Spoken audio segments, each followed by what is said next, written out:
3 लाख भटा बायजोआव थांबाय क'क्राझारनिफ्राय ओंखारलांबाय 3 लाख हेल' रायजोफोर आङो दंफैयो जाहैबाय दायो खैला मैला बाजारावहाय खैला मैलायाव आङो मोनसे खामानिनि थाखाय फैदोंमोन ओमफ्राय बेयावनो दा UPPL नि मिटिंबो नुदों आङो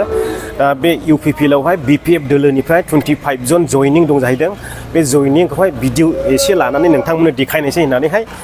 लानाय जाबाय आरो दा नोंथांमोना नायलांबाय थादो साबेसे जयनिं जादों सोर जादों बियो जोंनि निसिमा ओनसोलनि खैला मैला बाजाराव दै गोदानै MP जानो गोनां केन्डिडेट जयन्त सार दा बिथाङाबो सफैनानै दङसै आरो नोंथांमोना नायलांबाय थादो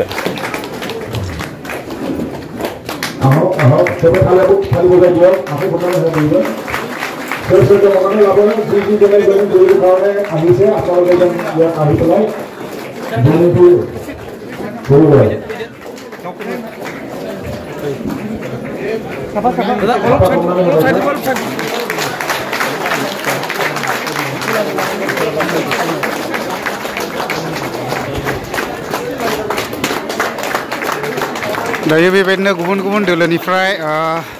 जयनिं जादों नायनानै लानो हागोन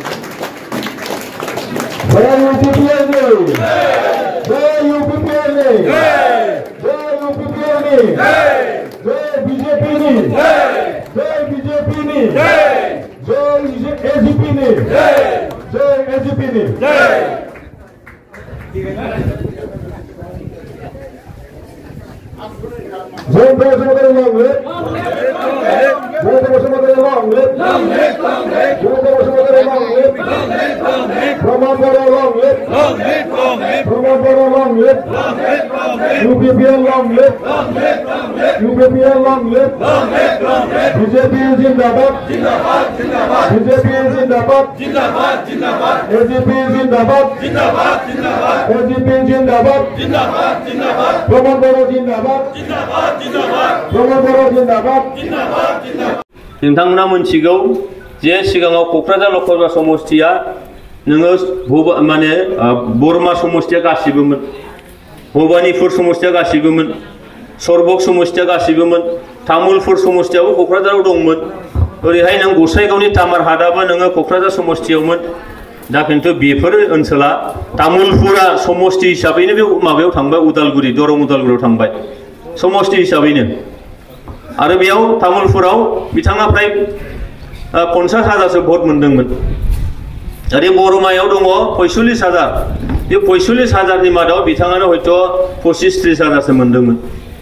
आरो नैबे माबायाव भबानिपुराव बिथाङा गैयाबाबो 50-60,000सो भट मोनदोंमोन मिथिबायना आरो माबायाव सरबकआव 80,000 भट मोनदों सरबकआवनो दा बे ओनसोला दिनै क'क्राझार समष्टिनि बायजोआव थांबाय मानो बायजोआव थांखो बिसोरो बिटिआर ओनसोलाव गोग्लैया दाख्लै समष्टि गोदान दानायाव बिटिआर ओनसोलखौ लानानैल' क'क्राझार लकसभा समष्टिखौ दानाय जादों दा बै जेराव बिथाङा भट मोनदोंमोन बे गासिबो ओंखारलांजोबबाय